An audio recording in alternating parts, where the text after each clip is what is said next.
This is Bad Movies We Love, part of the Shice Podcast Network. If you're listening to this, you are the resistance.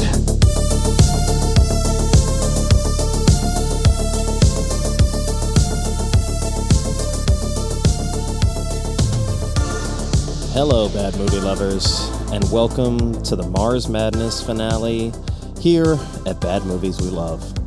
I am your host, Nick Scheist. The master of this stupid stuff! Usually I'd give you a little preamble about all the new projects that are in the mix, the members only section, but between the time that I recorded this episode and today, when I'm finishing up the edit and getting ready to publish it, I had to say goodbye to my dog, Ridley, the unofficial mascot of the Scheist Podcast Network. So I'm going to put the housekeeping aside and share a little bit about her before we start the show because she was awesome and she deserves it. You can tell we're a movie family because her actual full name is Ridley Scott. And she was a fighter. She started battling cancer back around 2017. Also got diagnosed with Cushing's, had arthritis. She also had some unexplained blackout and seizure episodes that neurology and internal medicine was never able to really get a grasp on. She was sometimes taking up to 20 pills a day to tackle all of those different things, but, that barely even slowed her down for the longest time. And she battled through a ton to make it to the point where she just got old. And we should all be so lucky. She was there as emotional support for me through so much, including my mother's passing. She saw us through another 6 or 7 deaths in the family since just the spring of 2023. And, she eventually became my wife's emotional support dog too through all that. And she waited to make sure that my wife got out of the hospital and was okay and recovering before she really started to decline more. And even at the end of her life, when she knew that we were struggling with having to say goodbye to her and making that very difficult decision of when to do it, she decided to go on her own terms and protect us from that guilt. And in the end, she was at peace and pain-free. She was our protector through and through. She was also our hall monitor, our package delivery alarm, my time management supervisor, my speed bump on the way to the kitchen. She was my secret snuggler, my soup skank, my pizza beggar, my friend, my family. I realize that is not a great hype speech for a show that is comedy-focused, but it had to be done. So if you're still here, thank you for listening, and I assure you that the rest of the show is what you've come to expect from Bad Movies We Love. I was joined by Raph from the Canon podcast at Screenage Wasteland to talk about the other year 2000 Mars movie. It's Anthony Hoffman's Red Planet. This one's for you, Rids.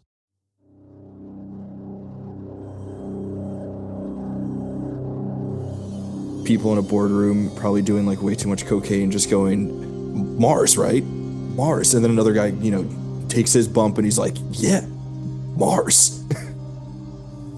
Those guys look very phallic in their costumes.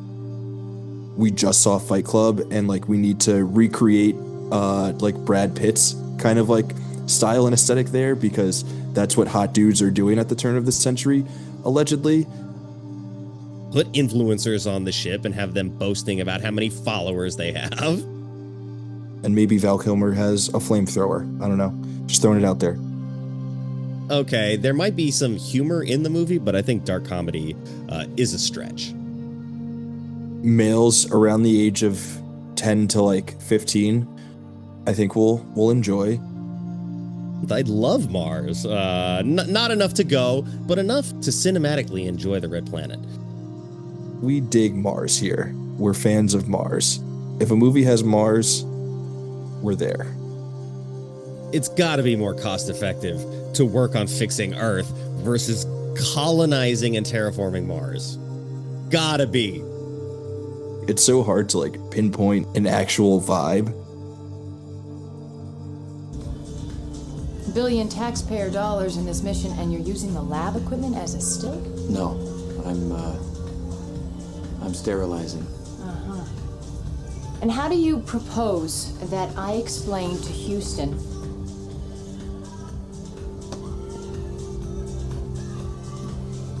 that 2 of my crew went blind drinking moonshine vodka? Very carefully.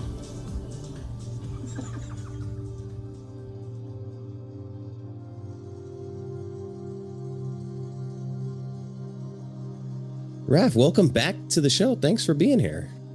Hey, thanks for having me. Always a pleasure. This is technically not the first time you've been a guest on the show, but it is going to be the first time that people listening to this show are going to hear you as a guest on this show. So why don't you tell the people again a little bit about yourself? Yeah, for sure. So I guess a little bit of background, just a like lifelong movie fan, also dabbling in the world of movie podcasting.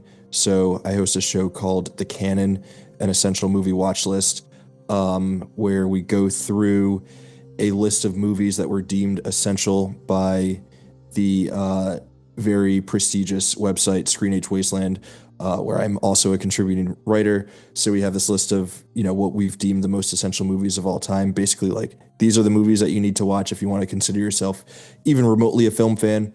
So the show is basically just, going through those films, talking about why they're essential and sort of like how they've helped to shape the history of cinema and, all of the conversations that we have around cinema, and like using those as sort of a launching pad for the rest of our film fandom. But other than that, just a dude who loves movies. That's really what I am. That's all I'll ever be.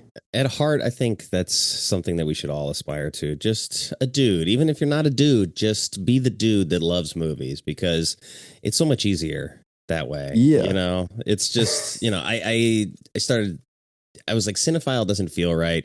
Movie lover is a little bland. I was like, movie slut is more my speed. I just love movies. I like that. I like movie slut. Yeah. I've always said that I'm somewhere in between a film bro and a cinema nerd. I would say cinema nerd isn't like all the way cinephile, but kind of similar vein. But at the end of the day, just a movie guy. That's cinephile undergrad is cinema nerd. Yeah. Didn't go for the full cinephile PhD. Just left it at undergrad, and then I was like, you know what? Let's just be a movie guy. That's so much easier. It is. And I mean, look, you and I had a really like fascinating conversation about Titan on your show, and like getting to go back and like talk about a movie that I really liked and like dive into sort of why I liked it and the things I think that are valuable about it is a much different muscle to flex than what we do on this show. We do a little bit of that, but here we really just have fun and talk about movies that we acknowledge are not good. So I would encourage anybody listening to this to check out The Canon.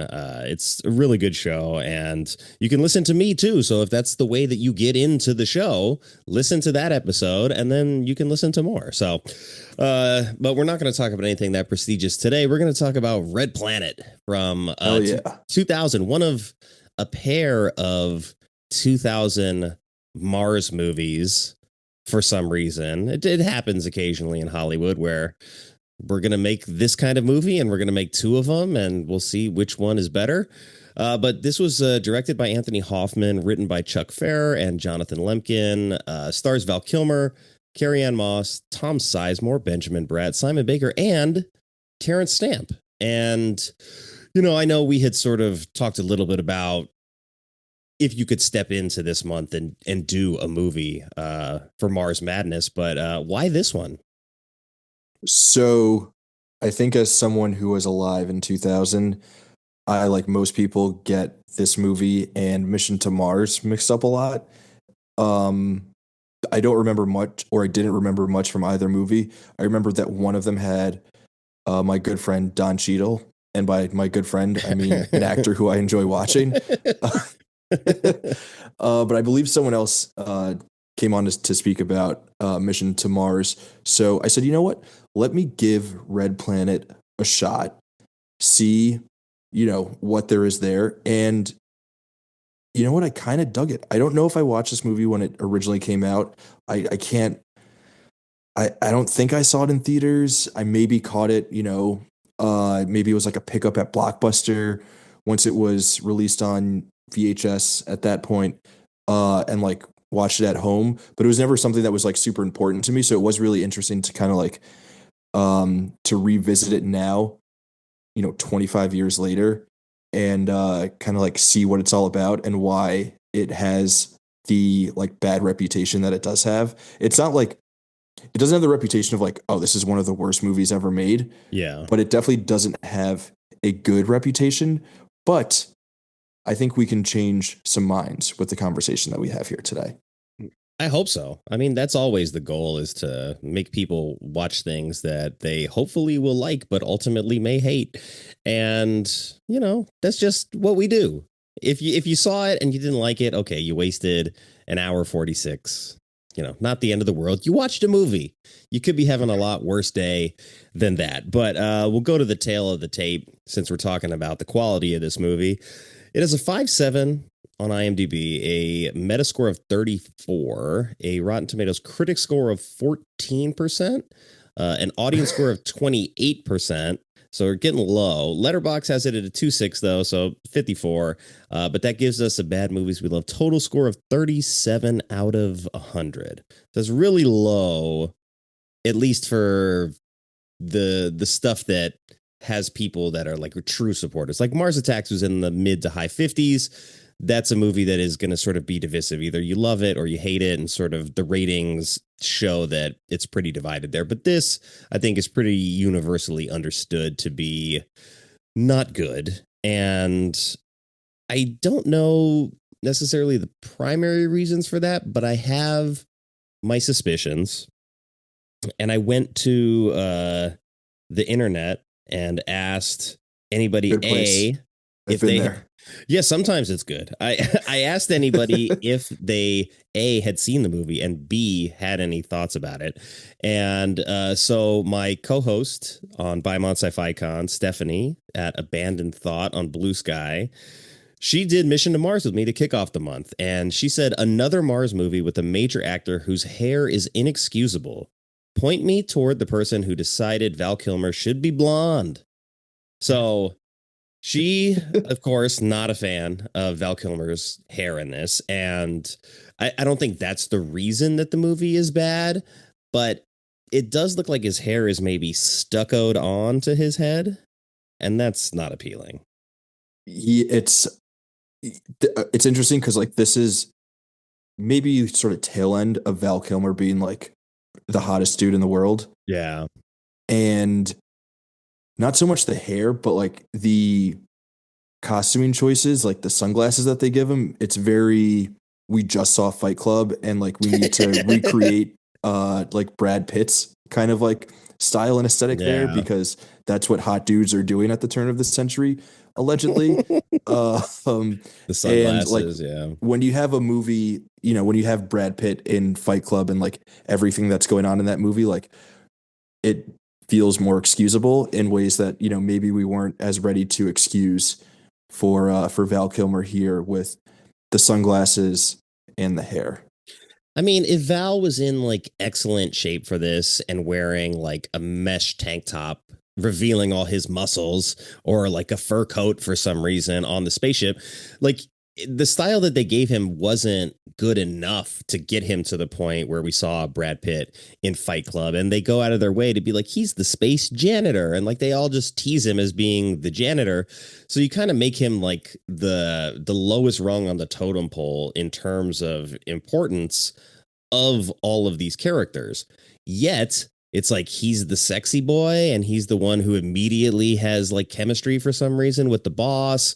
So it's all a little clunky in that way. So, but it's just because he's Val Kilmer that he is like seen that way. Like there's nothing about the character that would like suggest that like, oh, this dude is like way more swaggy than the rest of them and like can pull off these sunglasses. Like he doesn't have like a confidence or like aura about him. It's just it's Val Kilmer. So like you guys, you know what that means.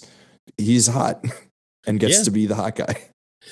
Look, sometimes your reputation matters a lot in stuff like this. And like, I get him being sort of like the love interest or being even the lead here. But like you said, this was coming at a point in his career where it's beginning to tail off a little bit in terms of stardom. Like Batman flopped.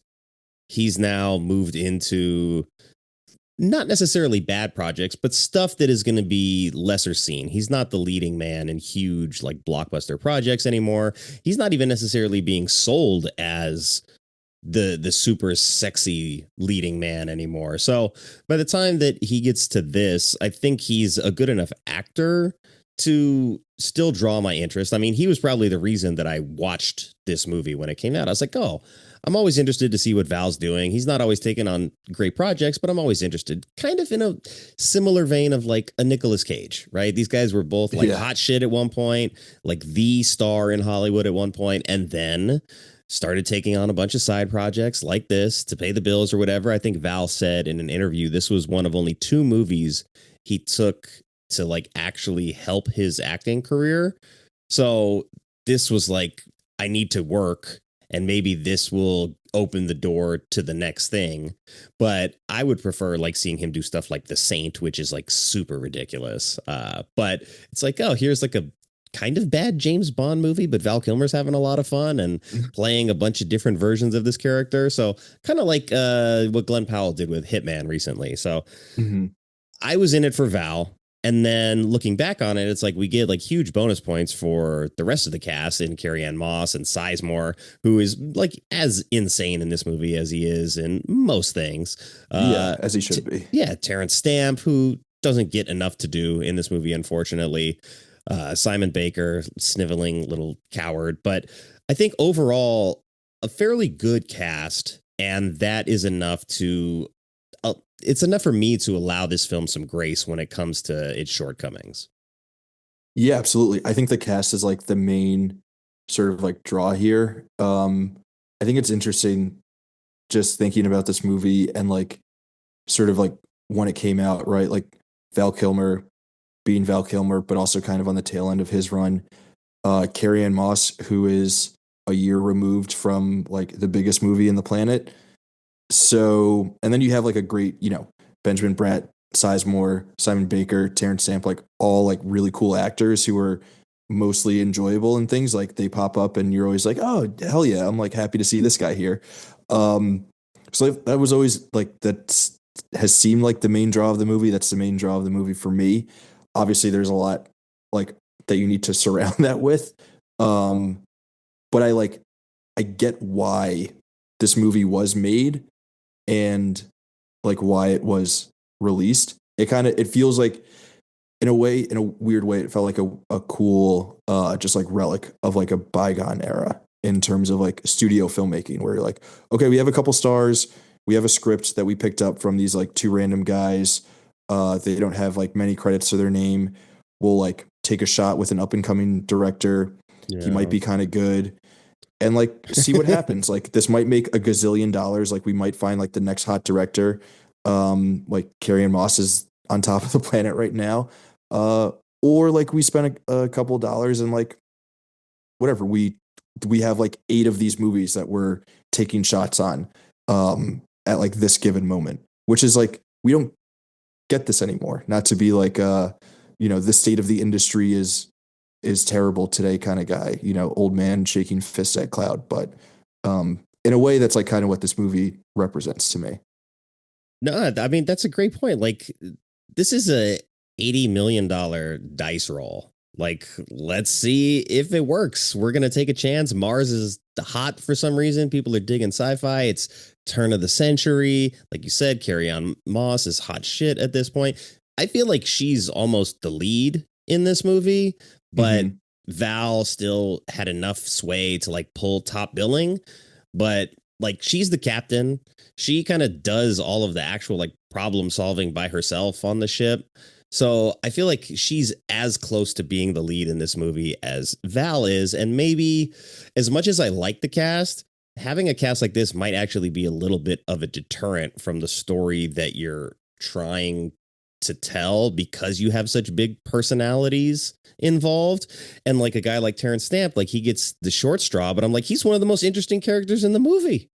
So you can't lose that thread there. So I was like, okay, I can see why people have issues with this. And since I've like reformed my approach to watching movies since I first watched this on cable a bunch in the early aughts, I'm like, okay, I get it, but let's see what else this movie has to offer. So I'm going to take a moment to set the table here for the people who have not seen this and are maybe interested. The 2000 sci-fi thriller Red Planet was a turbulent, behind-the-scenes experience, just like it was on screen.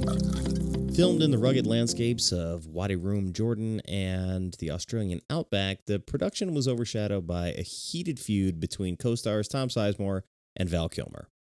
Despite once being friends, tensions erupted when Kilmer, already known for being quote-unquote difficult, discovered that production had covered the cost of shipping Sizemore's elliptical machine to set. In a fit of rage, Kilmer reportedly shouted about their salary differences, prompting Sizemore to hurl a 50-pound weight at him. I guess that time on the elliptical paid dividends. The hostility escalated to the point where the two refused to be on set together, requiring the use of body doubles for shared scenes, and when it came time for their big fight sequence, producers allegedly pleaded with Sizemore not to hit Kilmer in the face, so he settled for a punch to the chest that sent Kilmer to the ground. Despite the chaos, Red Planet made it to theaters, debuting at number 5 at the box office with an $8.7 million opening weekend. However, it struggled commercially, earning just $33 million worldwide against its $80 million budget. Sizemore later called the film one of his career regrets, but has since patched things up with Val Kilmer. We'll just move on to the next thing, because I had asked you to prepare a synopsis haiku for this film. So I don't know if you had time. I did ask you kind of late, but if you've got one. So I was a little distracted. Got a lot of money on the line with these March Madness games. Yeah, it happens. I could lose everything. It's we don't know what's going to happen. We don't know who's going to win. But I emptied my life savings and I put all that money on various NCAA games. So I was a little distracted while writing the haiku. Fair enough. The long way of saying that it's not my best work. But here we go. I've got hot heads in cold space, 90s vibes in Y2K, colonizing Mars. I like that a lot. It's a good like feel for the movie. I tried to like explain it, and it's like, well, it's pretty like I could explain it in 3 words, basically, like go to Mars. No, I like that a lot, though. Hopefully everything goes your way with the bracket today. Right. I hope I didn't gamble away my entire life savings. That'd be not good. Right, I know. Put down the podcast as collateral. Yeah. Okay, let's see. I did do a haiku. I said, Earth is losing hope. Desperate, dwindling, they embark. In hopes Mars provides. So it's a little bit more structural in terms of like what the movie is actually, I think, theoretically doing. But I don't know about you. I kind of see this more as a movie about isolation. And so when I think that's part of the problem I have with like a big cast full of personalities is like it's not really about isolation when you have this many characters. So I love Carrie-Anne Moss as part of the story still, watching it and seeing her have to like troubleshoot everything by herself with like a kind of very low level AI assistant. So she still has to figure out a lot by herself. And I think she's very charismatic. She's got a great screen presence, doing all the zero gravity stuff and all the like production design that went into the spaceship that she's working out of. It's a different kind of environment than like the desperate wandering that you get in a Martian desert. So you have these like 2 different kind of stories going on at the same time. And I felt much more pulled in her direction this time than I had previously, where I felt very much for the people on the surface in previous watches, but maybe that's just because, my focus was there before I was able to split it elsewhere. But what did you think?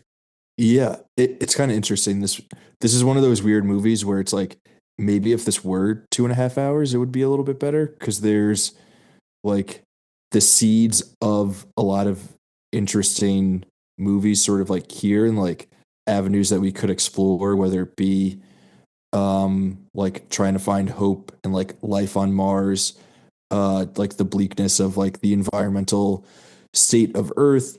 It could be a movie about isolation. It could just be like a freaky like sci-fi horror flick. Like we could have just done that. But like they're all sort of like operating or like not even operating. They're all sort of like there at the same time and like none are fully fleshed out or even like fleshed out to a point where they can be fully enjoyable. But you're like, oh, this could be like a really interesting sci-fi movie about like the struggles between faith and science, like Yeah. we could do, there's a lot of, interesting stuff here and like interesting avenues that we could go down. But because we're limited to like an hour and 45 minutes, we like don't really get much of anything. But like there's a lot of potential.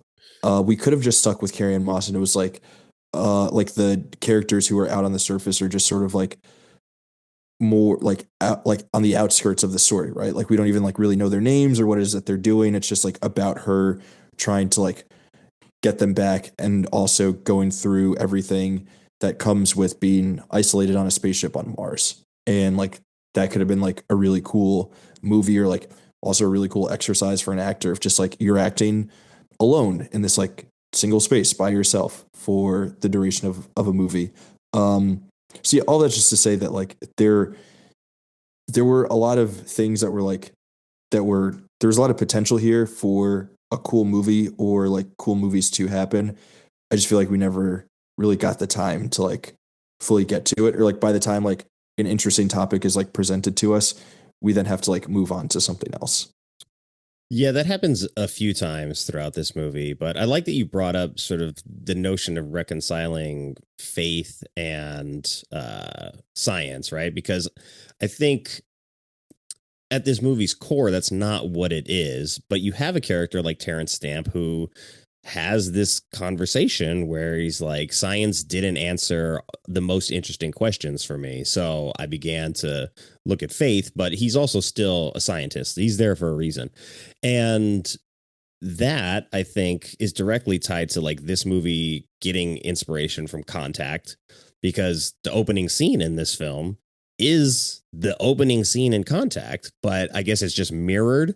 So I don't know if it's like that's a licensing thing or what, but there comes a time later in the film as well where Tom Sizemore has like a little sort of snide, quippy remark where he says, "I wonder if they'll hear us back in 1997."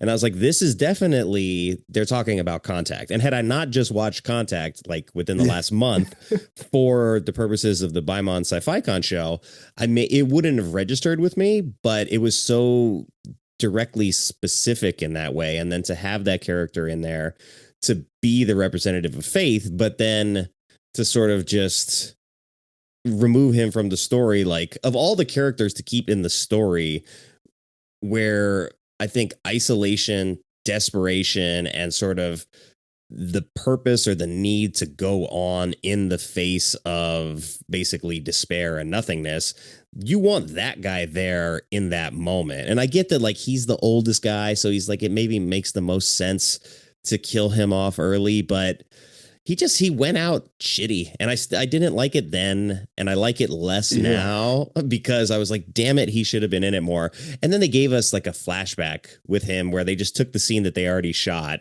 and gave us like the extra 5 seconds that were part of that scene, and they did that a couple of times, and I felt like trying to tell the story through that was maybe a little bit of a lazy mechanism, where had you led with that, you would have gotten more impactful moments when they actually hit. Like, trust the audience to be smart enough to carry that with them for just over 90 minutes. Yeah. Hilarious use of flashbacks in this movie. Both in like their narrative function and the way that they're like presented visually. For some reason, I always got a chuckle when they would like fade like the way that it was faded weird. into the into the flashbacks, and the way that it would like fade back into like just like it was like clearly like a character like thinking about that moment. Always gave me a good chuckle. But yeah, I mean, I haven't seen Contact in a like maybe a year or two. Banger of a movie. Good one. Great movie about the struggle between, or the like really relationship between faith and science. I obviously don't think that this movie is like anywhere close to reaching this other film that I'm going to mention, but like 2001: A Space Odyssey, like the greatest science fiction movie ever made, is like all about how us like exploring the cosmos and advancing in science is directly tied to like our faith and curiosity in being like connected to the universe in whatever like spiritual sense that might, you know, mean for a given person. And right in like in 2000, when we're sort of like getting a little bit I don't know why this is the word that comes to mind, but so apologies in advance, but like as we're getting like hornier about the idea of Mars, of like exploring Mars as a society, like there has to be a better way to say that, but maybe, but I don't want a better way. I think that's perfect. Right, like this like idea of like exploring Mars, not only for, you know, the science of like what it might teach us about life on Earth, but also just like, again, like our connection to the universe at large, like could have been a really, really, really cool, interesting movie if we weren't just focused on like the nuts and bolts of like how the spaceship gets there, or like what it's going to look like when we actually land on Mars, and like what the surface will look like, you know, like there, that opportunity was there. We obviously didn't have like the right filmmaking crew for it. No disrespect to Anthony Hoffman, but like I'm convinced that that person is not a real filmmaker. Like, not in the sense that like he's not good at making films, in the sense that like I don't think he has another credit to his name in any capacity, like not writer, producer, like camera operator or anything. Like this guy was just brought in to make this movie and then disappeared. What is that? That feels fake. Yeah, they're like, we're going to create a star. Oops, that was an $80 million misfire. But I think, like you said, this movie has like lofty potential in a lot of its themes. I mean, even the thing about how the planet is being terraformed is interesting, but ultimately it's not a movie about terraforming the planet. It has some interesting questions about faith and what it means to like leave Earth behind and go on this journey. That guy's dead in 10 minutes, maybe 15.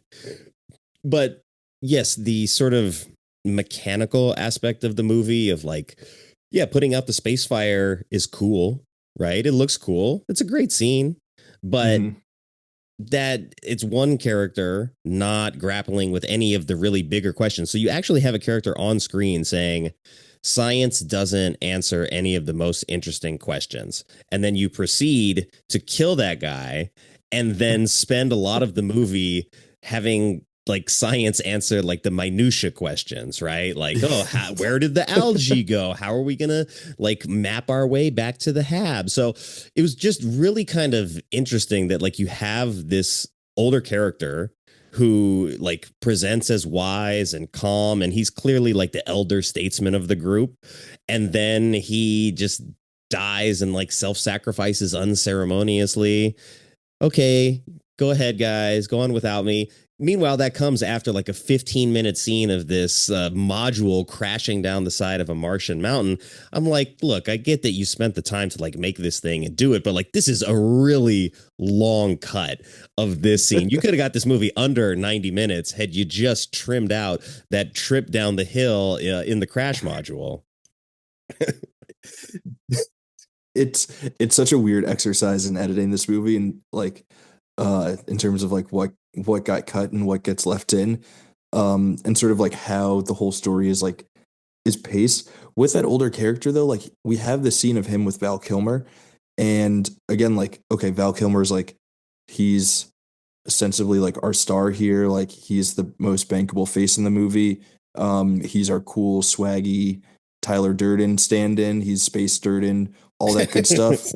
Like, why not have him pick up the mantle of like, yes, what does all of this mean for my faith? What do these my experiences on Mars with the terrain, with the algae on it, with the fires, with the breathable air, with the space robot bugs, like what does all of this mean for my faith? You know, I had that conversation with that old dude and now he's dead, and now I'm rethinking everything that I've, you know, that I'd ever thought that I knew. You know, it was like it was right there. And if you're going to kill off the first character who's talking about it, why not pass that along to another character when you like had the opportunity in that hallway scene to do it? It's like bringing a character who's faith-based into the equation only to never have anybody grapple with issues of faith the entire rest of the film. It just is like a disservice to the introduction of that narrative anyway. Like, don't have any faith-based character if that's the point. And then Simon Baker's character, Pettingill, he's the one who ends up like grappling with sort of like a moral problem, right? So of all the characters who could have maybe gotten the lesson in like faith and morality and like what those things mean and how that applies to the situation that you're in, Val Kilmer wasn't the character, or Gallagher wasn't the character who should have been in that position, because it never matters to him later in the film. So definitely a missed opportunity. But, you know, before we move on to the trailer, I know we've talked about several things that might be like the thing, but why do you think someone would like classify this as a bad movie?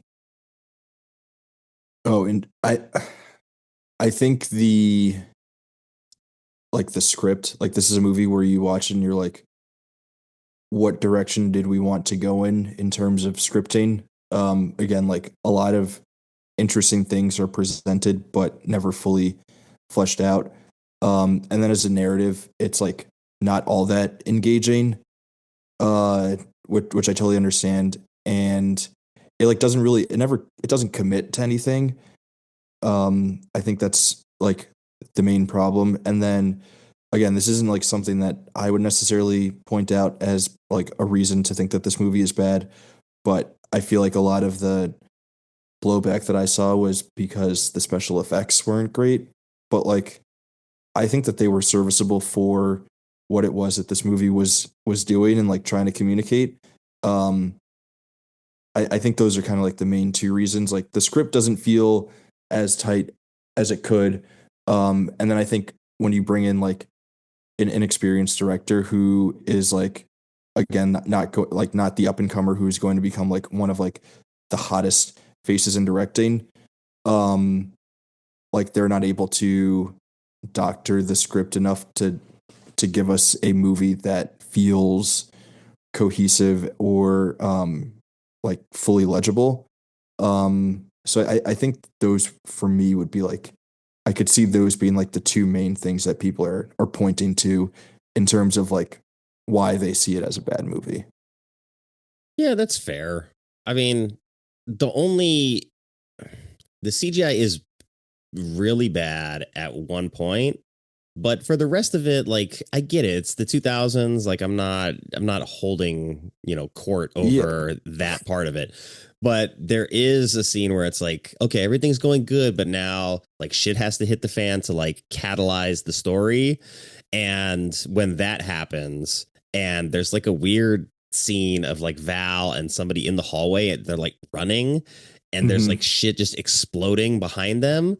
And they just keep cutting back to that scene in the hallway, and it's noticeably bad in that moment. So I'm like, this maybe is not the way to utilize this. But like for something like Amy, right?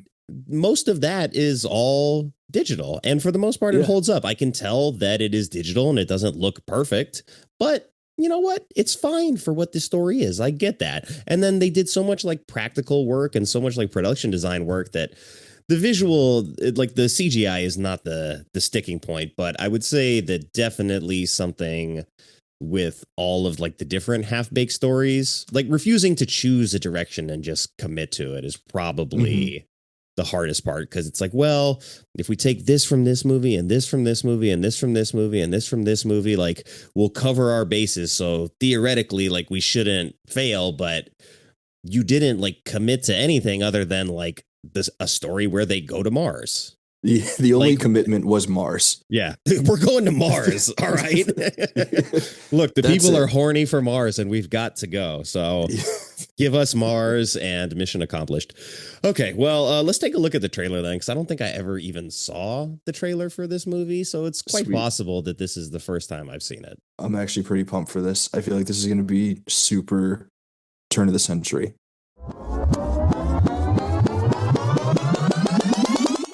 This summer, the battle goes beyond the streets, beyond the atmosphere, and all the way to the Red Planet. It's Bars for Mars, the first ever interplanetary battle rap competition where Earth's greatest MCs go mic to mic with the hardest spitters in the solar system. Witness out-of-this-world bars, cosmic-level disses, and rhymes so fire they'll make the Martian core feel cold.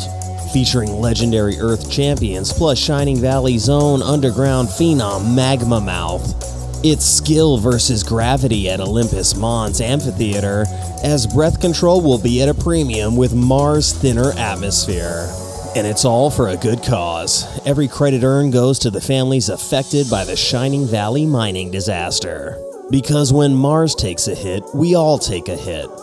So grab tickets now or tune in live on the intergalactic stream, because this battle's gonna shake the planet. Spitfire, raise funds, leave Earth's gravity behind. Bars for Mars. And now, back to the show.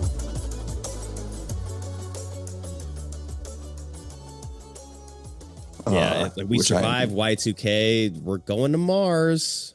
Yeah. Let's do it. We gotta go. Let's see. It's a must, right? Oh, hell yeah. Okay.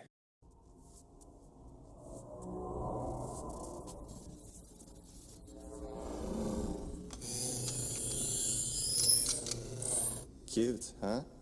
Not really. She could have hurt me. Yeah, took away her knife inside. She's all green beret. The Mars terraforming project will be the greatest achievement in the history of human exploration. Killer robot. We have to Okay, make wait. Mars the Hold future on. Ignore where that. mankind We're going to is Mars. history. Ready? Big day. No room for mistakes either. Gentlemen, we're eating dinner on Mars. Again, just Mars. What's happening here? Just Mars. Appropriate for Mars madness, though, so I'm glad that we got to this one.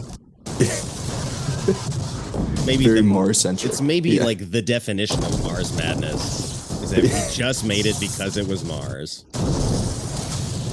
Look, you got almost the whole scene of them rolling down the hill is here in the trailer. Mars ground crew, this is Mars 1. Do you hear me? Over. Mars ground crew, this is Mars 1. Yeah, shit hits the fan. And we're on Mars. Yeah. Something bad happens on Mars. Oh, yeah, Val Kilmer is the lead, by the way. Okay, come see it.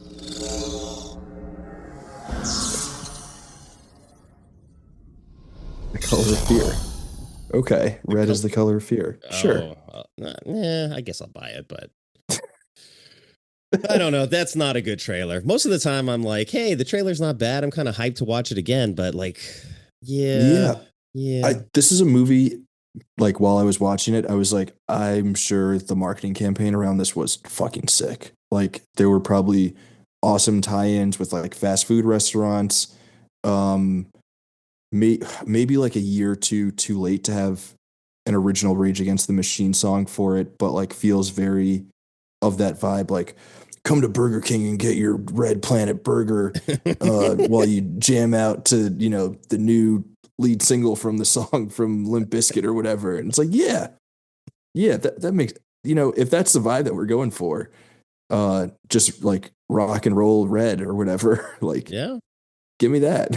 But even the trailer was like kind of meh. It was like, whatever, we don't know what we're doing here, but Mars. Yeah, it seems like they didn't. I mean, and in fairness, if I'm editing the trailer for this movie and I've seen the movie, like, what do I hype up? Like, I don't know which thing to lead with because I'd be like, all right, well, this notion of faith is very interesting, especially like given like surviving on a desolate Martian planet. All right, let's lead with that. And then it's like, after that, I have no clips of Terrence Stamp to throw back into the trailer. Okay, well, what do I have? I've got this killer robot. Well, that looks cool. They spend money on the CGI. I'll showcase that. Okay, what else? Well, Val Kilmer's the lead. I'll show some Val Kilmer.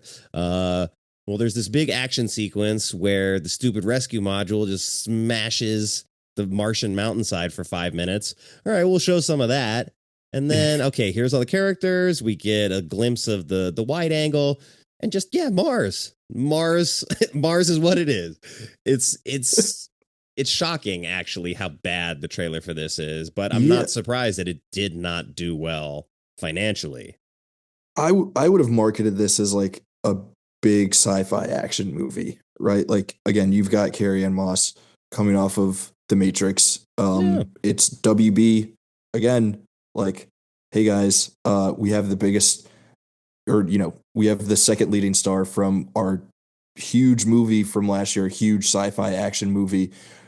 Here's another sci-fi action movie. We might be tackling some big things, but at the end of the day, it's an awesome action movie. There's a crash on Mars. There's a robot. Robots are cool and they do action stuff. And then there's some weird, freaky stuff that happens on Mars that feels, you know, like you could throw in some of the stuff from like the third act or whatever, again, with like the space bugs, where it's like, ooh, this is like a crazy action movie. People are going to want to see that. Again, you throw a Rage Against the Machine song in there, people are lining up. This makes $1 bazillion.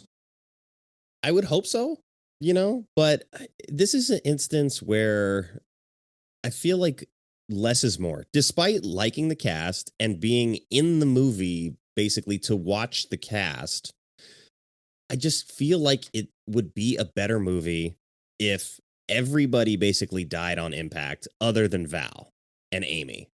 Mm-hmm. Amy gets jettisoned, Val survives the crash, and it's Carrie-Anne Moss up there. You already are establishing that they have chemistry as he walks in on her in the shower, which is like the most unprofessional. Like, first of all, the door's not locked, and then he comes in as a subordinate and is just like staring at her in the shower. And it's not even an effective shower. It's like spraying water against the walls. I'm like, I don't know what's happening here, but they just want to show us that she's naked and he's horny because people are horny for Mars. And it's like, okay, so they flirt. It's kind of weird. It's not, their chemistry's not great, but we get the idea and we move on. And so, okay, you've established that.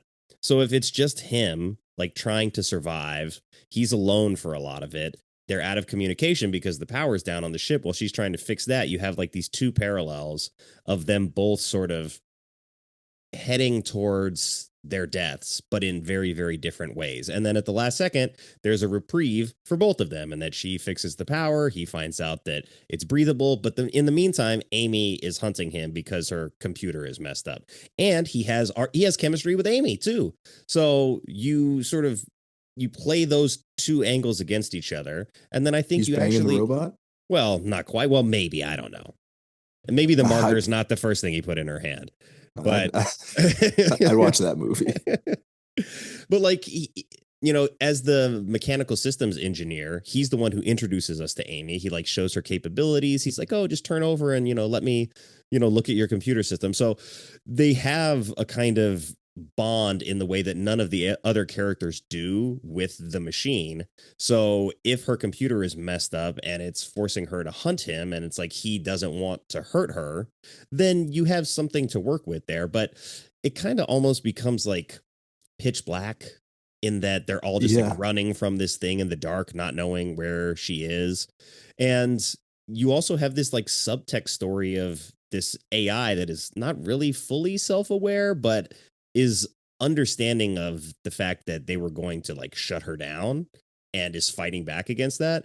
So there's like some interesting stuff going on. But then when you try to like fold in, okay, well, we got Benjamin Bratt and he's a huge asshole. So how do we make him like the biggest asshole possible? All right, well, he's going to like take blame for nothing.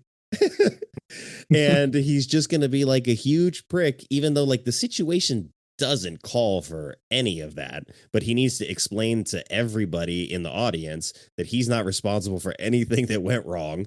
Okay. Simon Baker, who's the biggest coward in the movie, just like, I'm fed up. I'm going to shove you off a cliff and then act like it was an accident when it was not.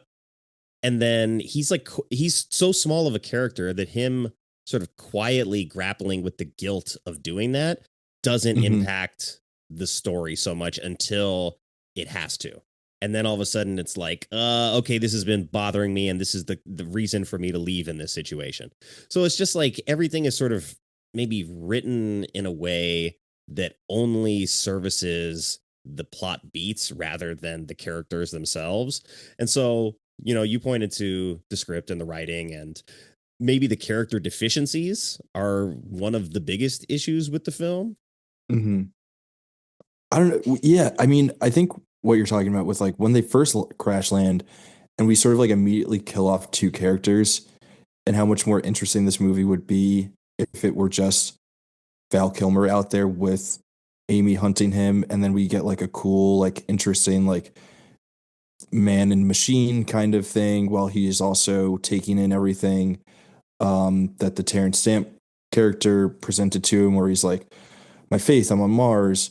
And this like robot is after me. Like, what is my relationship to this like machinery that I've brought here to, make Mars like livable for human life or whatever. But like, I also don't have to deal with Simon Baker and Tom Sizemore like being horny for Carrie-Anne Moss, but in like the creepiest way possible. While like offering like those two characters, you're so right. Like once we're like on Mars, or really for the whole movie, like they really offered nothing.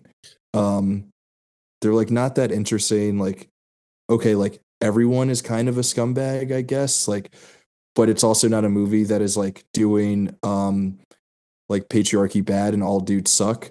Even though like all the dudes in the movie like do suck. Like that also could have been an interesting movie that we were making, right? About like Carrie-Anne Moss's relationship to all of these like shitty men while they're exploring space. Like there's too much going on and not enough space for like any one thing to breathe into something like fully developed. So I think your assessment of like maybe if we had just like immediately killed off all the other characters, it would be a lot less crowded, and we can like actually have like a really interesting story. I'm sure, the studio or whatever probably didn't want to just have like Val Kilmer wandering around Mars, hiding from a robot, and then like Carrie-Anne Moss just like talking to Houston from a spaceship.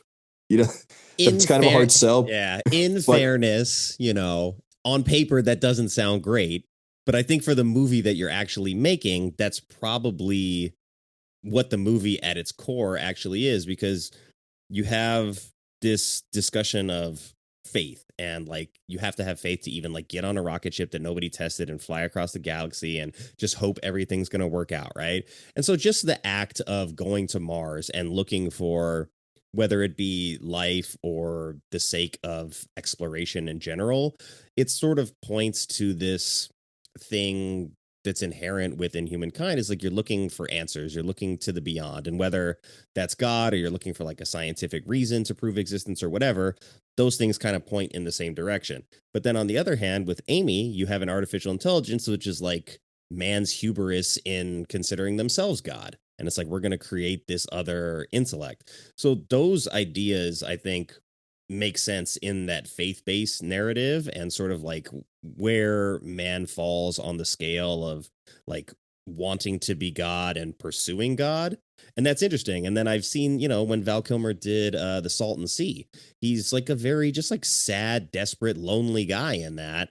And that kind of character portrayal, I think, would work. Like if he's not Space Durden, you make him that kind of introspective character who's going through a lot and like processing that as he's wandering on the terrain of Mars. And then you have the other parallel, like granted, you're basically, as the studio, committing to like a very slow, non-blockbuster type of sci-fi film. And if you spend $80 million on this movie, you're not going to make that kind of movie. That's the kind of Mars movie that you make on a smaller budget. You pare down the cast even further.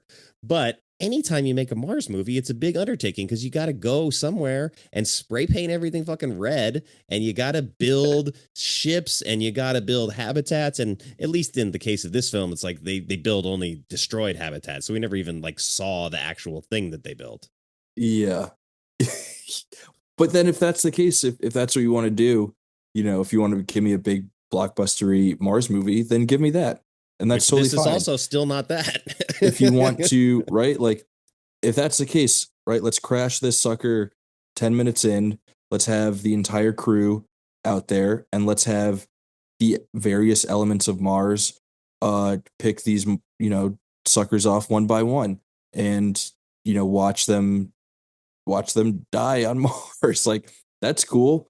Have them fight some sort of alien or whatever, or like fight the terrain, you know, something like crazy like that. That's totally fine. I am 100% here for it. And again, give me a banging Burger King burger, a special burger that's all red, and give me an original song from a like new metal band, and have these people like kick ass on Mars.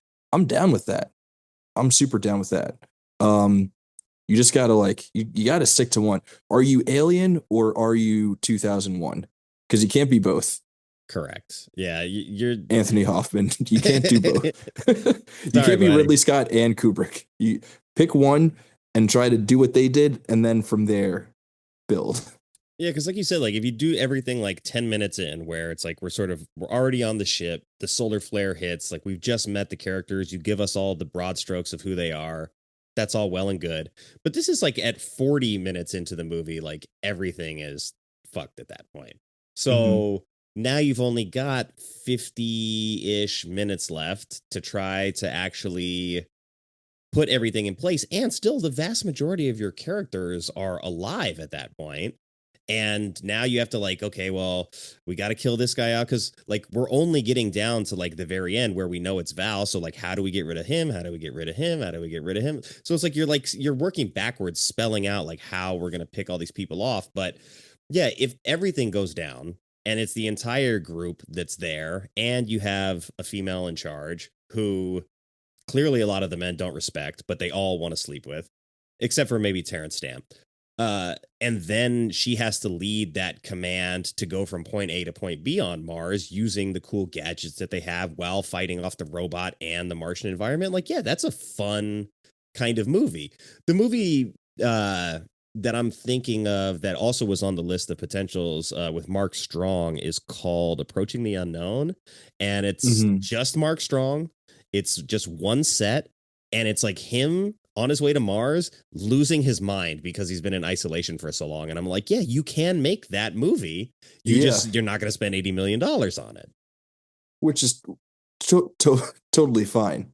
You know, either of those movies could have been good. It's just, it's the failure to commit that is probably like ultimately the downfall here. But again, I get like why a movie like this gets made. And I think a lot of times when like modern audiences or like contemporary film fans are like upset with the current state of cinema, like these are the kinds of movies that we miss. Like, yeah, give me a kind of crappy movie that a studio took a chance on. And sometimes you take that chance and like the Wachowskis make The Matrix for you. Yeah. You know? And then other times you get Red Planet. And that's fine because The Matrix ends up paying for all of the red planets that you have. And like there might still be some people who go out and see Red Planet and they're like, yeah, that was kind of chill. That was like a whatever way to spend my Saturday afternoon. And now I can like go on and I don't have to think about it anymore. But like I had some popcorn, I had some fun with my wife. And like we saw Carrie-Anne Moss and Val Kilmer be like hot on a big screen, you know, that's chill. Yeah, that's like old school filmmaking right there. Just we're gonna make sure that you enjoy your time at the theater. I think, yeah, the longer this movie sort of existed, probably the worse the reputation got, especially because it cost 80 and ended up making 33. So it's a big financial failure. So Black Eye to Mhm. Warner Brothers definitely doesn't help Val Kilmer's career, despite him taking the movie with the impression that it was going to. Maybe Warner Brothers was like, "Oh yeah, you'll do this, and then when this one makes money, like we'll be in touch again, and we'll be working on some more projects with you." And then it's like, no, he went off to do a bunch of indie films basically after this. But this is it exists like in just such a weird place in that it was almost like house money to gamble on this after Mhm. 1999 came and went, because I think a lot of studios right at 99 were like, hey, maybe Y2K is real, so we're going to take some big chances here at the end of the 90s and just see what happens.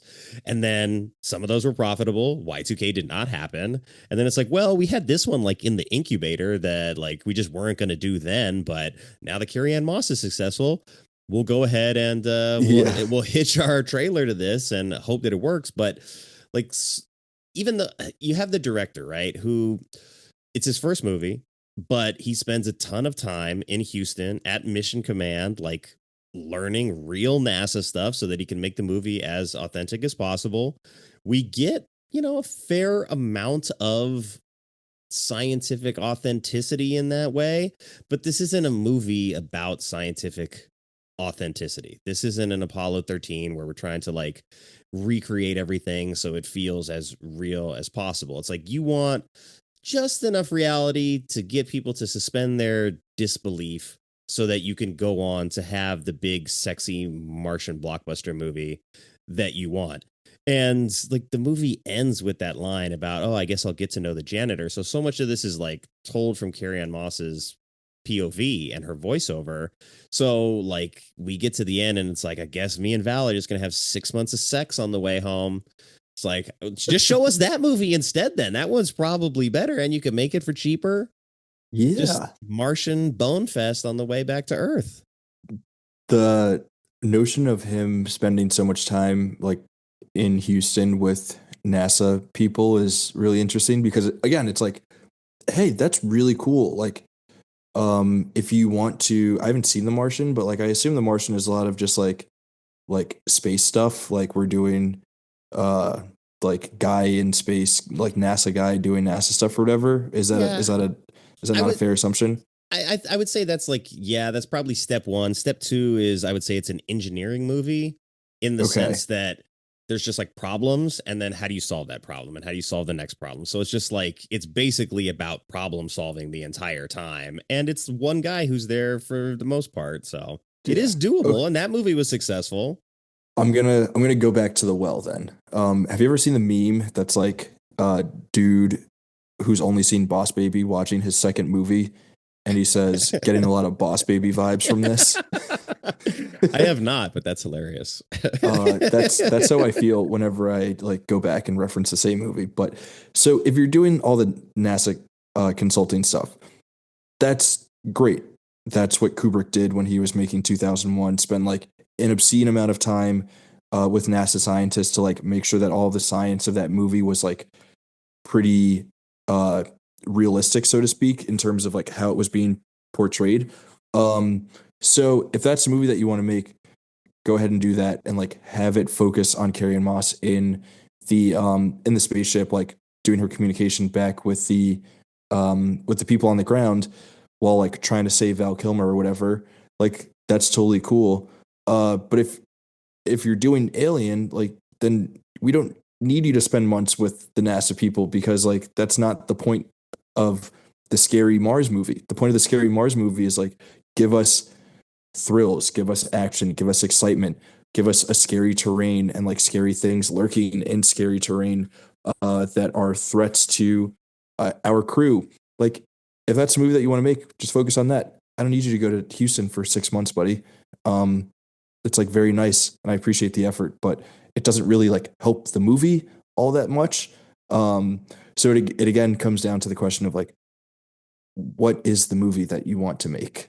Um, Yeah, there's very like specific choices in that regard too. Like the fact that they explain that there is like the hab, right? The habitat that was like launched into the ground from orbit, apparently.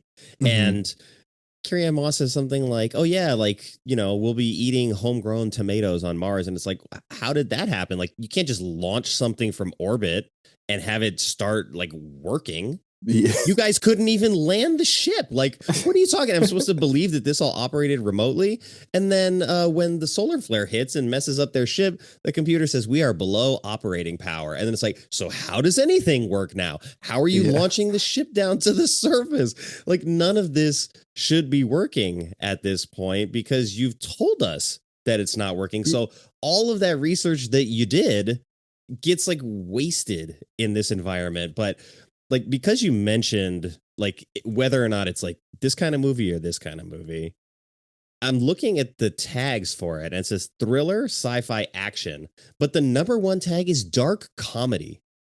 In what universe is this movie a dark comedy, or did this just get like retconned into the description? Interesting. That must be a retcon in. People didn't like it. Let's say it's a dark comedy. And it was all a joke. You guys just the didn't easiest get way. my joke. That's the easiest way to reclaim something. Just say it was dark comedy, and and then Madam Web, a dark comedy. There is a world though where this movie is actually a dark comedy about like these characters are like, with the exception of Carrie-Anne Moss's character and Terrence Stamp's character, like really shitty people. Yeah.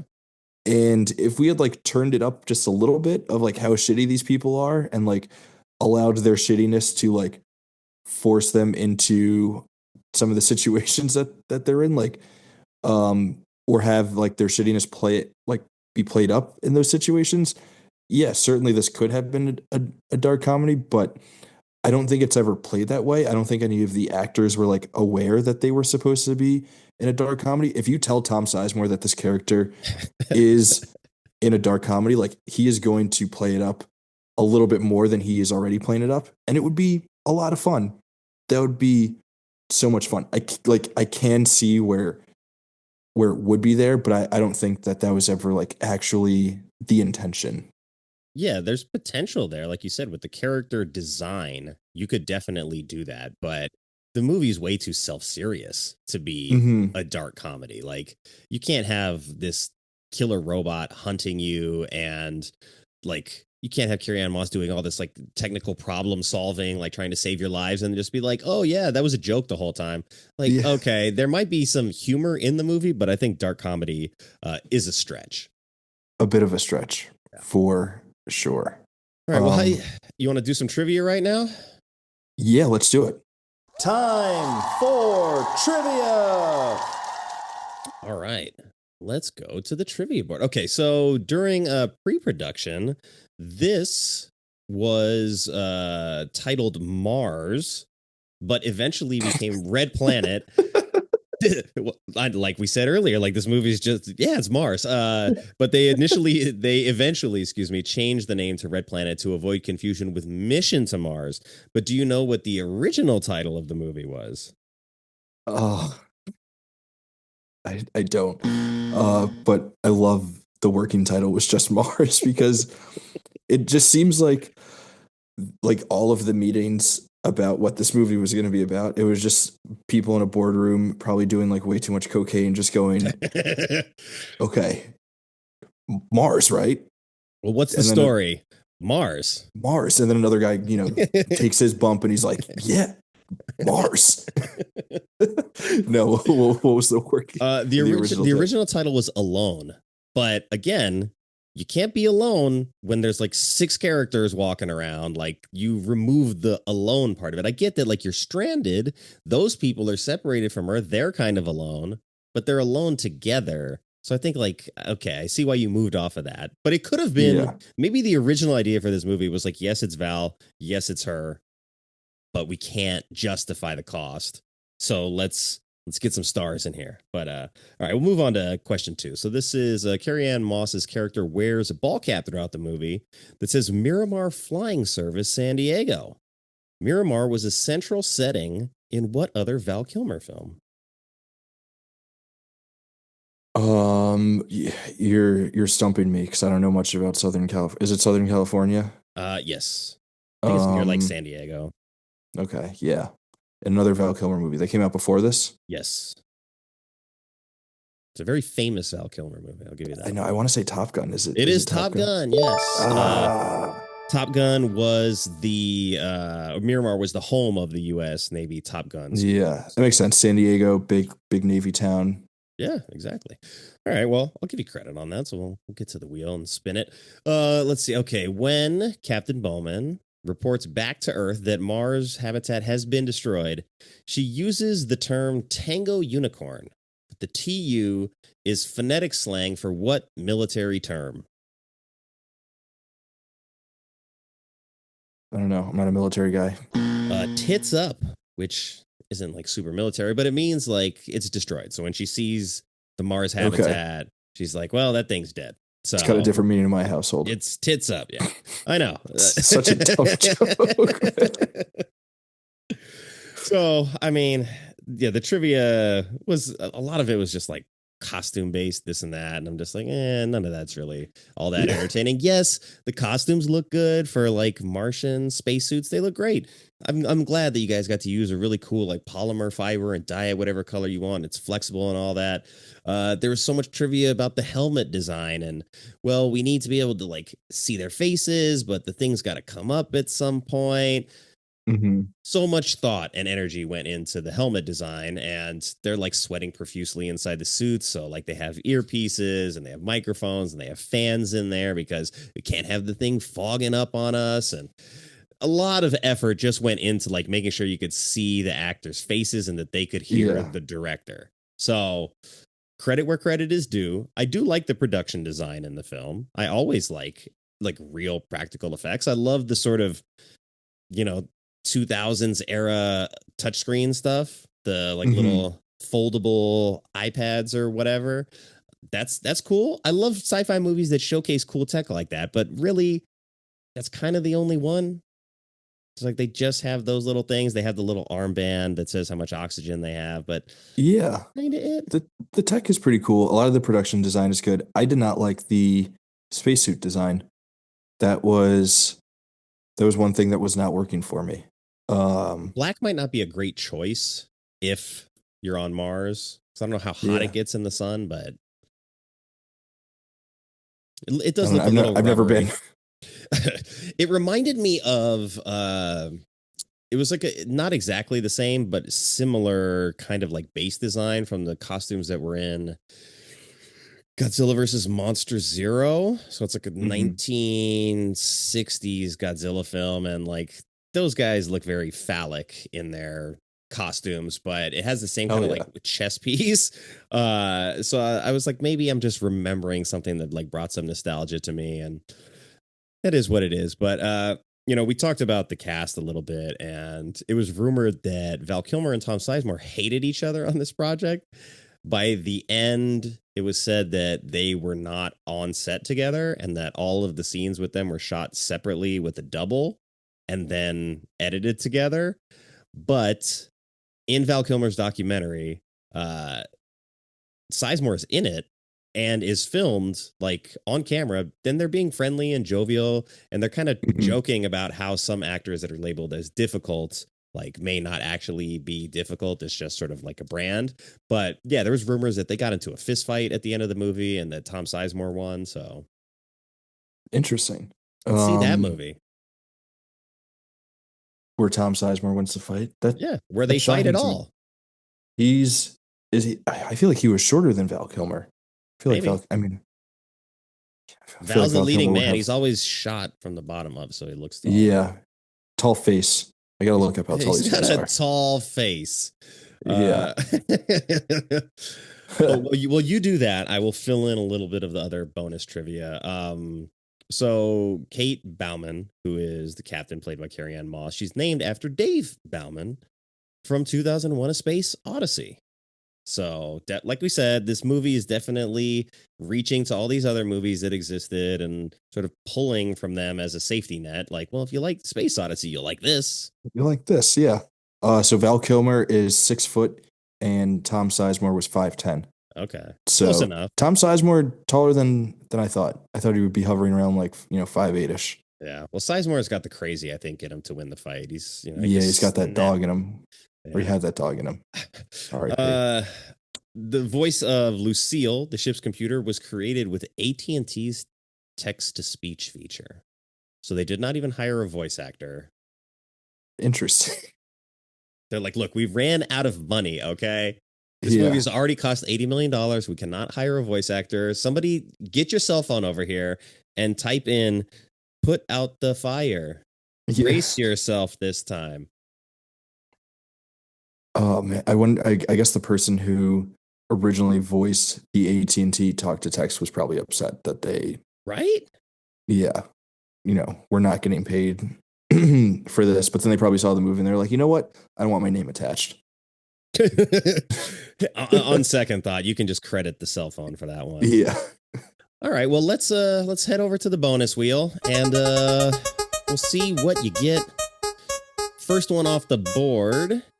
Who is the MVP of this movie? The MVP of this movie. Does it have to be a character? No. I haven't thought this question through enough, so just... Okay, I'm going to go with the character. Most valuable part of this movie. I think it's Bauman. I think obviously Carrie-Anne Moss is the MVP. She's the leader of the pack. The movie should be more focused on her. Obviously, in 2000, we probably weren't ready to have something that like could be billed as an action movie be, led and anchored by a woman, which is like a crazy thought. Just like she's probably the biggest star at this point. She has the most screen presence and like charisma. Her character is the most interesting and like fleshed out. Just like she's the one. She's the captain. She's the lead scorer. She's the point guard. All that stuff. She is totally the MVP of this movie. Yeah, I agree, because otherwise it's like you just have the shitty guys on the planet. And it's like maybe if it's a dark comedy at that point, like Very Bad Things, but on Mars, right? Like I could see that being fun if you're willing to go that direction. But like she's the anchor for everything. She's like the most capable. She's the smartest. She sort of understands her position, and that even though she's the captain of the ship, that she's still going to run into guys like Tom Sizemore who will get drunk and then like be very lecherous and disgusting around her. And like if this movie were made today, basically, like that probably would be the story, because it's set in 2056. So this is like forward looking, but it's not forward looking through a lens of like a woman's place in the military or in NASA. So all of those narratives that like are definitely there under the surface and that we get like a tiny glimpse of don't end up mattering to the story that much, because it never like comes back around. It's not like she makes the decision to save Val and not Tom Sizemore because of that. So yeah, a lot of the stuff just doesn't land, but I would agree that she is the most valuable part of this film. So we'll go to the board again and see what else we get. Might just do another spin for fun. All right, since we talked about marketing tie-ins, Rage Against the Machine and all that, what is a song that embodies the energy of this movie? All of this talk about Rage Against the Machine or, other sort of like similar bands that could have written a song for this, and I can't think of what Rage Against the Machine song I would actually put here, because the movie isn't actually all that angry. It's not. It's more melancholy than angry.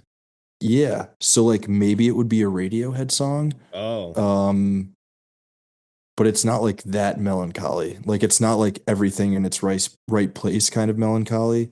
But it's also not like Rage Against the Machine, like Empire of the Sun, kind of like like Snake Charmer. Yeah, I don't know. Maybe I need to think outside of the box. Maybe it's a hip hop song. Maybe it's a Maybe it's some R&B. Maybe it's like a Mary J. Blige R&B song. Ooh. Again, I'm thinking like an original track for the movie and not like an existing song. I can't think of a single song that this movie is so weirdly all over the place that there's like not one's. Yeah, it's hard to nail down a tone for this. Yeah. Do you have anything? Well, I think Game has an album called Red Planet. He talks about being a Martian a lot, but I mean, that would just be mostly superficial, not like thematically, but yeah. I mean, I would still probably throw it in there and just be like, whatever. Yeah. This is like a little before his time, but yeah, we could still. He might have been G Unit at that time, or not quite even yet. Not quite. I don't. Yeah. All right. Well, we'll put a pin in that. If you think of one before we end the show, I'll give you another crack at it. But we'll go to the wheel again for a different question. If you could ask a character from this film a question, who would it be, and what's that question? Okay, so the obvious question is obviously to sorry, what's his name? I just keep to Dr. Bud, right? The obvious question would be just like, what is the meaning of faith? But that's not what I'm going to go with.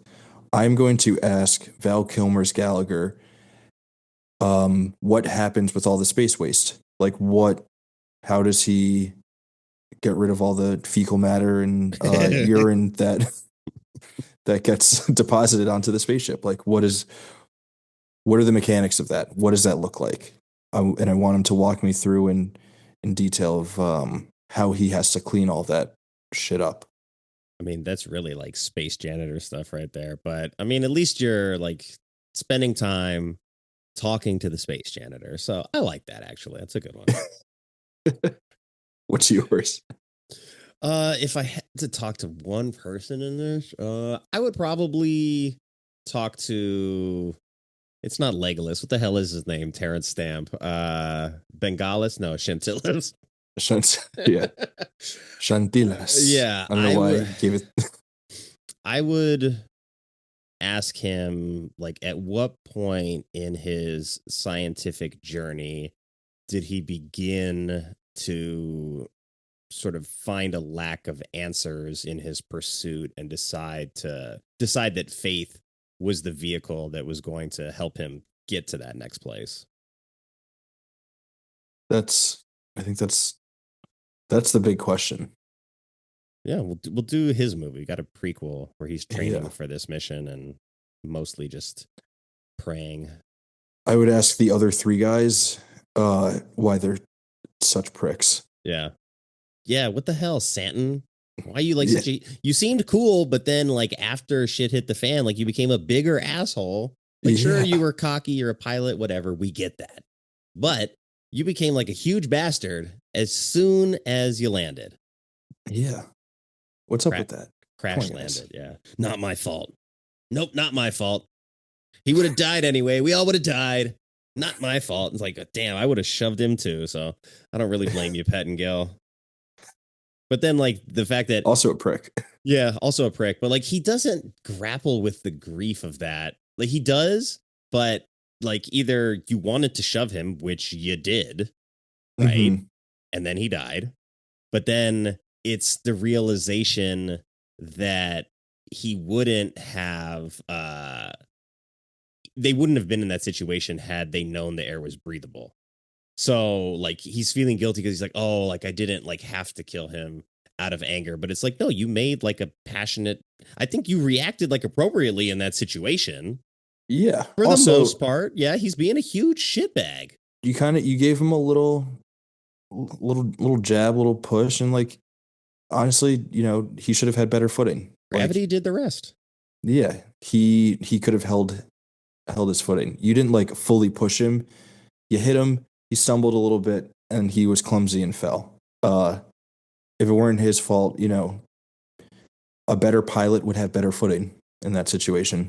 A better pilot would have landed the module not on the side of a cliff like that, and you wouldn't even been in that situation. But, like, yeah, Pettengill just kind of, like, he just starts, like, the coward in him is, like, he just can't, like, reconcile what he did, and it's just, like, own it. But then, like, they never trust him, and they don't really have a reason to not trust him when he says it. Yeah.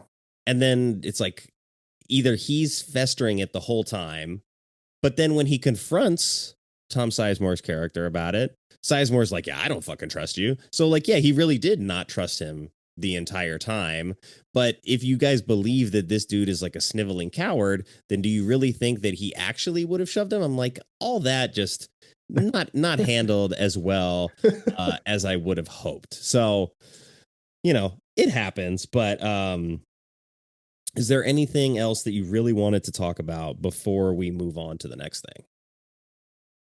Yes. So I think you mentioned this movie takes place in 2056. Yes. For some reason, I have in my notes that it takes place in 2025. Was that just like when they first started their missions or whatever? Because I was watching the whole thing through a 2025 lens, and just for like the sake of that lens, it felt a little like prophetic in some like weird ways, right? Where like obviously I think our horniness for like the idea of going to Mars has decreased a little bit since the year 2000, or like since the early aughts. Like we're not as like gung ho or focused on it, now.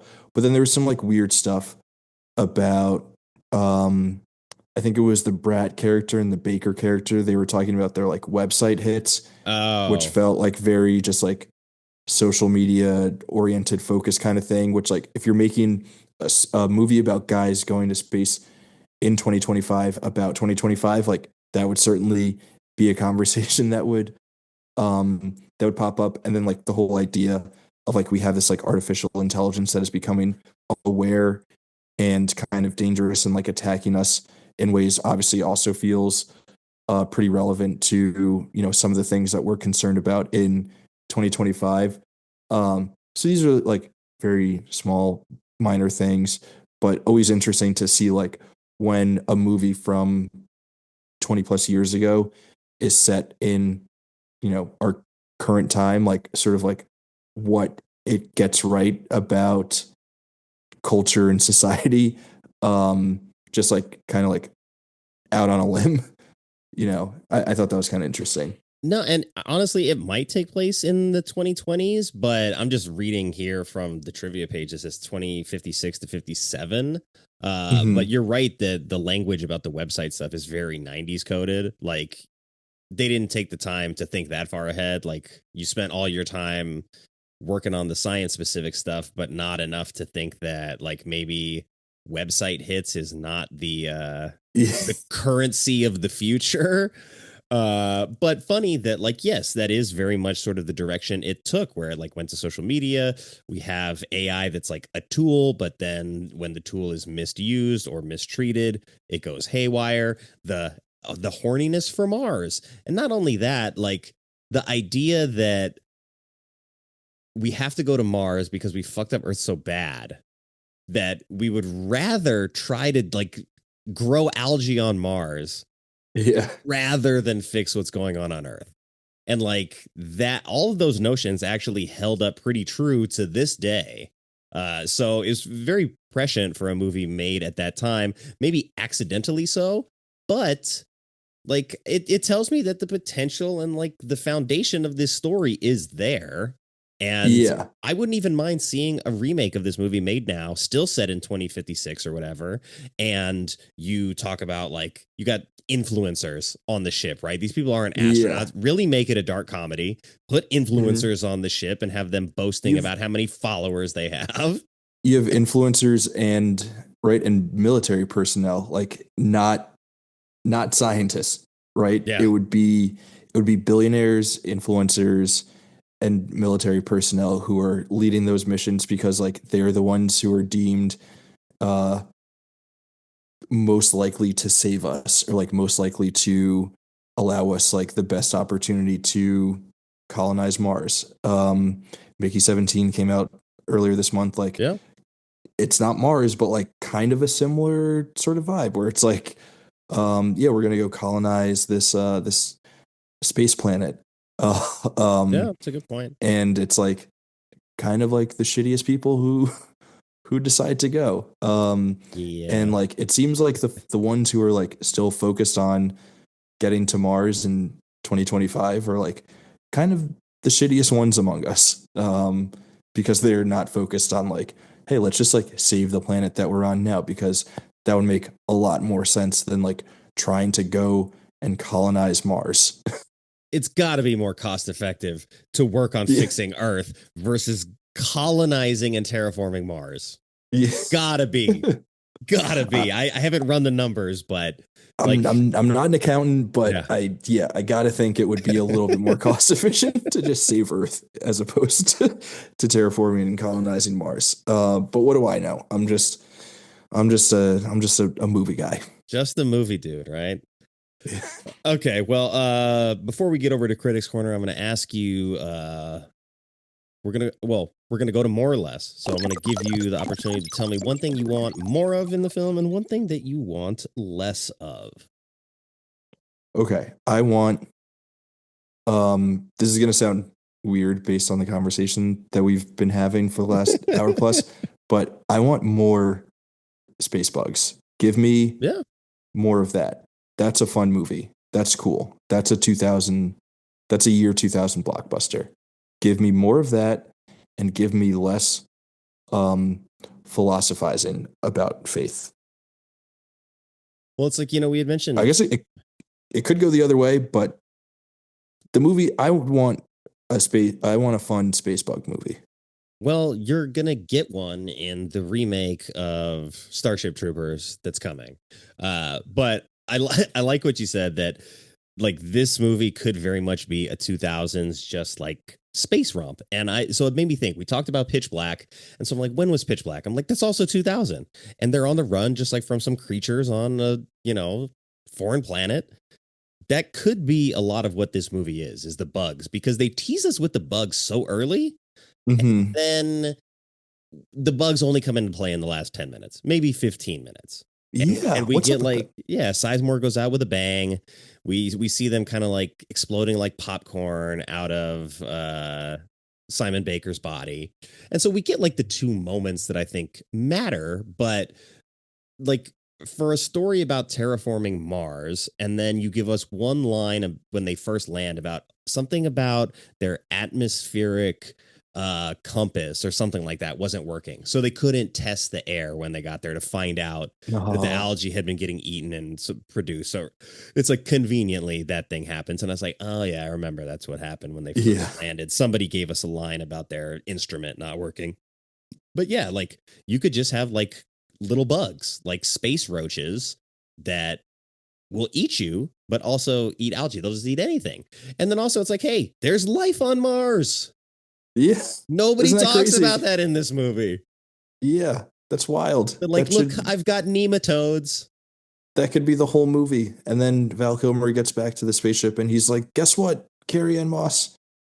Space bugs. They're wild. They ate Tom Sizemore right in his face. Well, for a movie that like seemed to draw inspiration from Contact and at least reference it a couple of times, for a movie that is about answering the question of whether or not we're alone in the universe, to actually have life on another planet and to just not even care, be like, we've got greenhouse bugs. Yeah.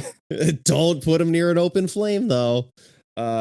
It seems like kind of a waste, but I would have liked to see more exploding bugs. I mean, Tom Sizemore did wipe out probably like the entire population of those nematodes when he dropped the flare there at the end, but yeah, space bugs. Let's do it.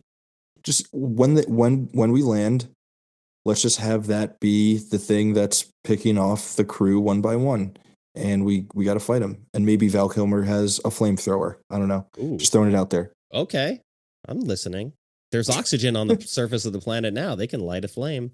Yeah.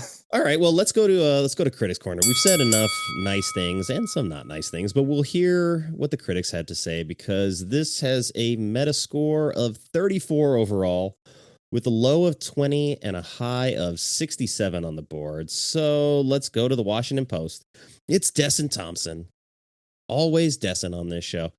Says, Pfarrer's screenplay feels older than the Martian Hills. So again, pointing to the script, I mean, that's a little like particular. but Mm-hmm. okay. I don't know if it is older. I didn't watch enough of like the original Mars movies from like the 50s, but like there's a bunch of them queued up on Tubi that I'm like, now's probably the time. Now is the time for sure. Yeah, I don't know that the script feels that old. It definitely feels like it kind of feels more of its time. It feels very tapped into like some of the anxieties um that were prevalent like at the turn of the century.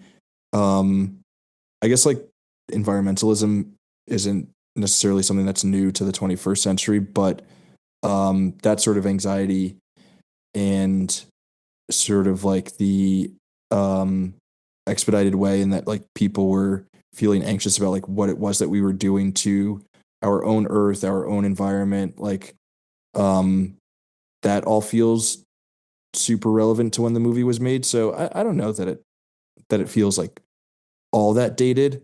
Um, it also probably, even though like the gender politics of it aren't that great, probably also still better than what we would have gotten in like the 60s or whatever. Yeah, I mean that's probably fair. All right. There is a woman, so like that's cool. That's something, still not like as good as we would want it to be, but there is a woman who is Yeah. sexualized. She is come upon naked in the shower by some crew member, and it's just okay. Not only that, she likes it. Yeah, not necessarily the greatest representation, but she is the captain. But she's not like she's a capable. wife. Yeah, she's not a wife. Yeah. So still, long way to go from the 2000s to now, but progress. Let's see, we've got 230s on the board with the New York Times and the Village Voice. So who do you want to hear from? Oh, got to go Village Voice, right? Village Voice, that's Dennis Lim, gave it a 30, says a pale, patchy amalgam of the year's two unfairly reviled interplanetary adventures, Supernova and Mission to Mars. The lunk-headed red planet distinguishes itself with a touching pretense of scientific veracity.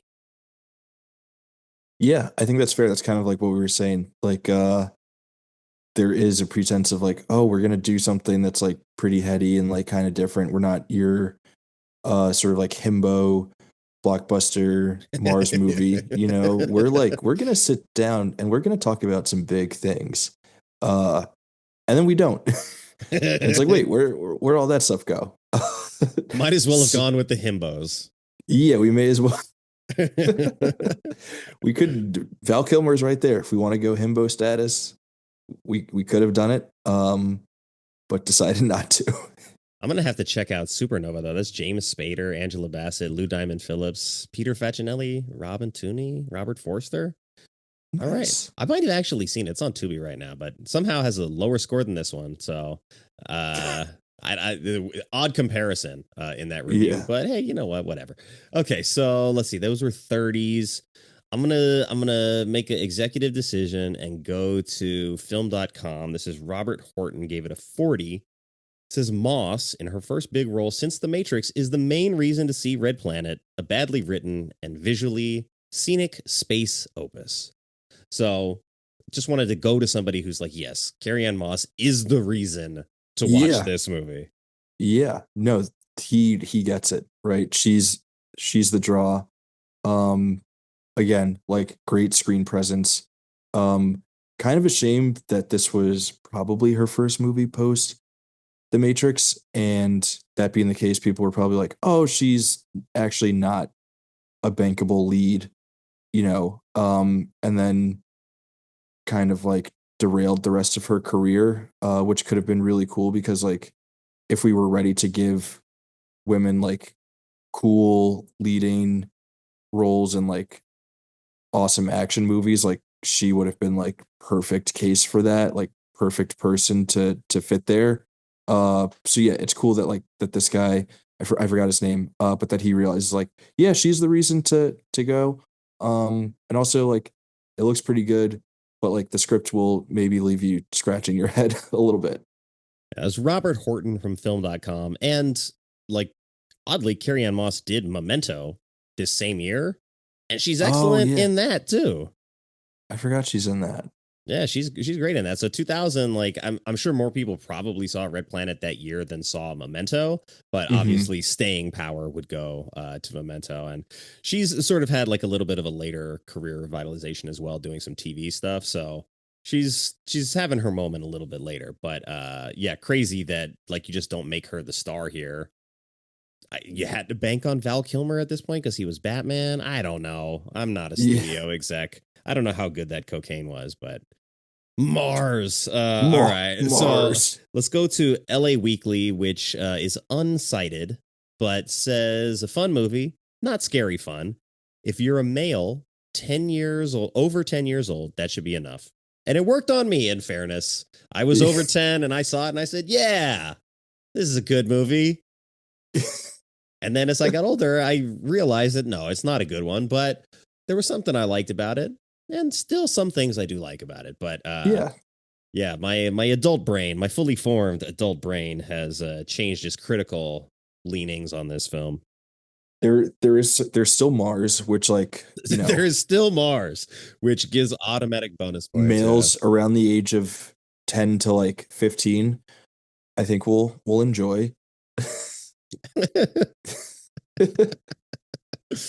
Look, I like Mars. What can I say? We dig Mars here. We're fans of Mars.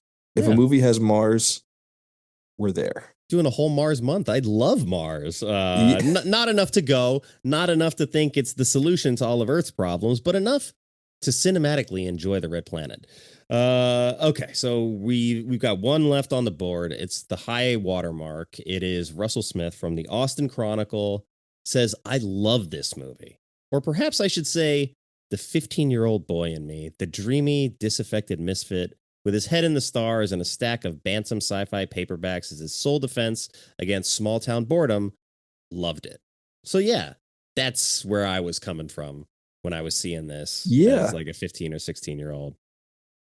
And like there is like I think he was talking about like more like paperback novels, like just you know, like sort of like not bargain bin, but just like really what's the word, chintzy, easy, pulpy kind of like pulpy, sci-fi Mars novels. Like I'm thinking even like this would like kind of kick ass as a comic book where it's like sort of lowbrow, like there's not like lofty expectations for it or anything like that, just kind of like good pulpy entertainment. And if you're a fan of that, like I think that this movie does kind of serve in that regard. I think it could have just been like maybe a little bit longer to like allow some of the different elements of it to kind of breathe or just like have more space bugs. So yeah, rock on, dude from Austin newspaper whose name I'm forgetting. Instantly forgetting. It's Russell Smith. Not that I would have remembered it otherwise, Classic. but it reminds me actually of since you mentioned comic books, there was a book I read. I think it's a 4-issue little miniseries. It's called Canopus, and it's about a woman who crash lands on a planet. It's a psychological sci-fi book, but the astronaut is marooned, and the whole time she's sort of being teased by like part of her psyche that is dealing with like abandonment issues and the development of this technology that her and like her husband were working on. And then he stole the idea and left and took the idea with him. And so she's like being teased by the specter of this thing that is like haunting her in this. And it was really good. It was one of my favorite books of 2021. And I kind of like indie sort of sci-fi books like that. I haven't bought as many lately, but talking about like the structure of this film and where its strengths and where its weaknesses are, I think a comic book format is maybe a better format to tell this kind of story in the long run. Yeah. Or, I mean, if you want to draw from like that kind of aesthetic or from an aesthetic that is maybe just like a little bit more pulpy instead of like trying to reach something that's like a more like high-minded kind of not necessarily like high concept, but like more of like a higher brow version of sci-fi. Like that's not necessarily what this movie like needed to be or should have aspired to. Which I think is like ultimately where it kind of fails.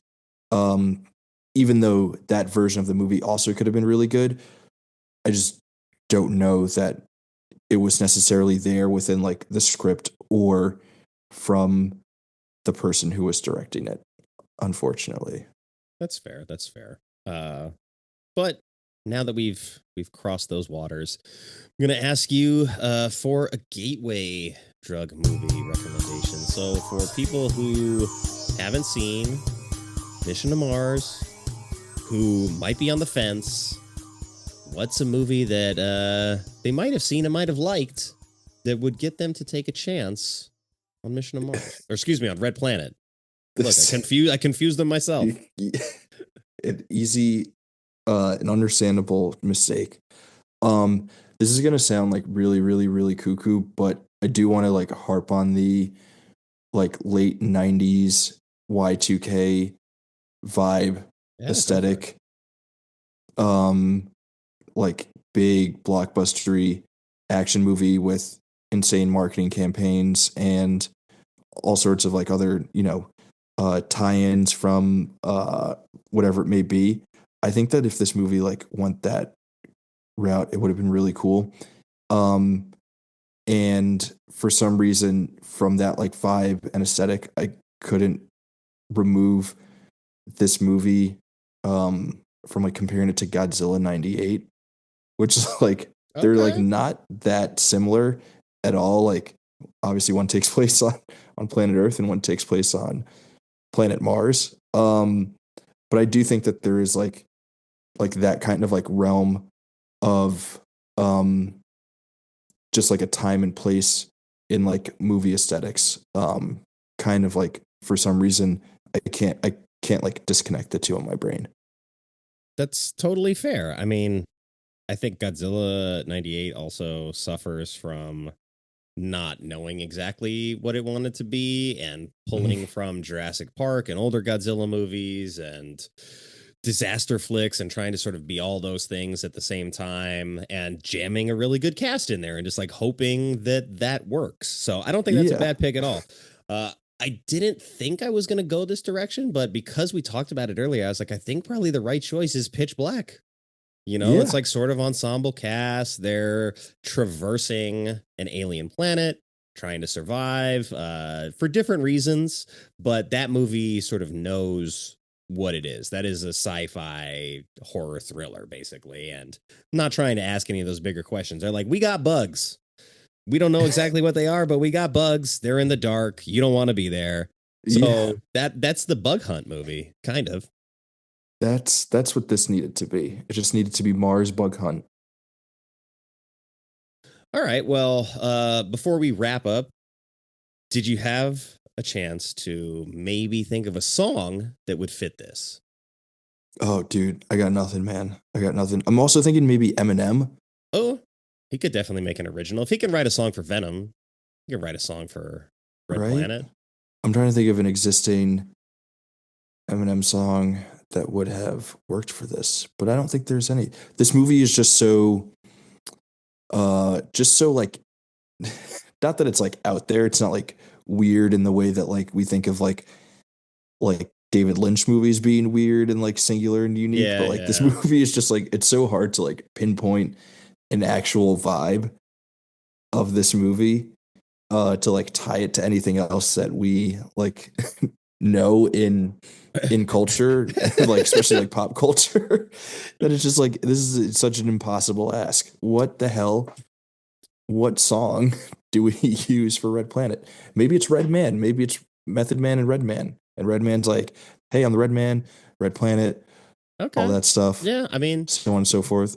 They could definitely have written a single for it, but in doing this month, of course, like I've been like using Bowie's Life on Mars for specifically Mission to Mars because it's a little more specific to that. But Stone Temple Pilots has a song called First Kiss on Mars.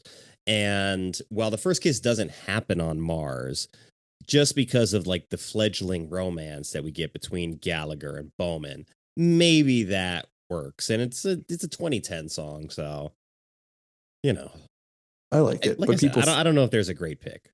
Yeah, I feel like Stone Temple Pilots we think more 90s. So I like that. All right. Yeah.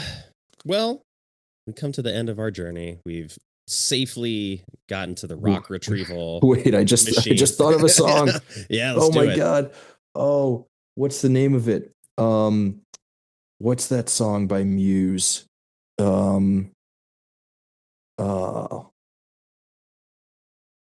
It's like their big super massive black hole.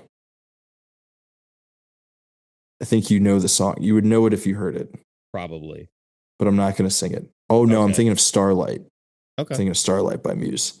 That feels kind of that works. Red Planet-y. Yeah. Yeah.